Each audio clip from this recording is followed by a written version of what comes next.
না 52,000 টাকা নিয়েছে তো। 52,000 টাকার মাল নিয়েছে না। মালটা উঠাইছে উঠাইছে রে, আমি দেখছি, আমি আসলাম না উঠাইছে রে, তারপরে উঠাইছে রে, মালটা উঠাইছে রে, আমি আমার 10,000 টাকা মেটাচ্ছি পুরো টাকাটা দিয়ে আমি বিশেষ করে 10,000 টাকা দিয়ে দিচ্ছি।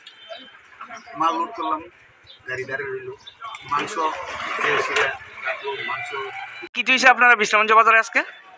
বিশ্রামগঞ্জ বাজারে এরকম ঘটনা কখনো ঘটেনি।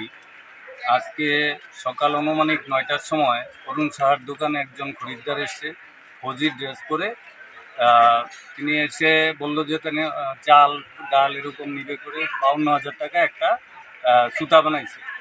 এনের দোকানে যে ডিম আছে এরকম বিষয় নিয়ে বিভিন্ন কান নিয়ে 52,000 টাকা একটা সুতা করেছে। তারপর এখান থেকে মাংস বাজার যায়, মাংস বাজার দিয়ে ওখান থেকে আবার ফিরে এসে বলে যে আমার সম্পূর্ণ বাজার করার পর আপনাকে বিলটা দিয়ে দেবো, আমাকে এখন 10,000 টাকা দেন। এরকম করে 10,000 টাকা দোকানদার দিয়ে দিল অরুণ সাহা। তারপর তিনি 30 কেজি মাল রামু রায় তিনি মাংস বাজারে মাংস কাটলেন। এরপরে মাছ বাজার গেলেন, মাছটা কাটা হয়নি। সবজি বাজারও 2 দোকান থেকে প্রায় মাল 20-25,000 টাকার মাল হয়তো এরকম ওয়েট করে তারা বলছে যে পরে নিয়ে যাবে।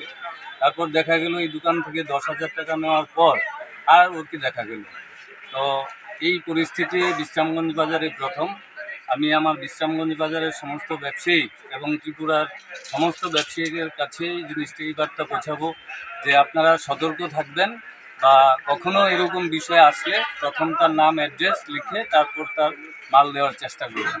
এরকম যাতে কোনো ব্যবসায়ীদের আর না ঘটে সেদিকে সতর্ক থাকতে হবে। প্রশাসনের কাছে আমরা চাইবো যে প্রশাসন যদি জিনিসটা দেখে, কারণ হচ্ছে কি আজকে পুলিশের উদ্ধৃতে পড়ে এসে মনে করেন এরকম করেছে যে বলেছে যে বাগমা আমাদের ক্যাম্প আছে, ক্যাম্পের মধ্যে ইলেকশনের জন্য বিএসএফ এসছে, ওদের জন্য মাল নেব।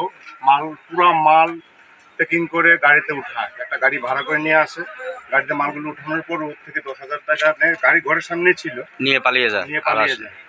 তারপরে দেখা গেল যে খবর নিয়ে দেখলাম যে প্রায় আধা ঘন্টা পর গাড়িও দাঁড়িয়েছে এবং মালিকও খুঁজছে, ওনাকে পাচ্ছে না। যে ফোন নাম্বার ড্রাইভারে নিয়েছিল সেই ড্রাইভারের ফোন নাম্বার ফোন করার পর ফোন আর রিসিভ হচ্ছে না।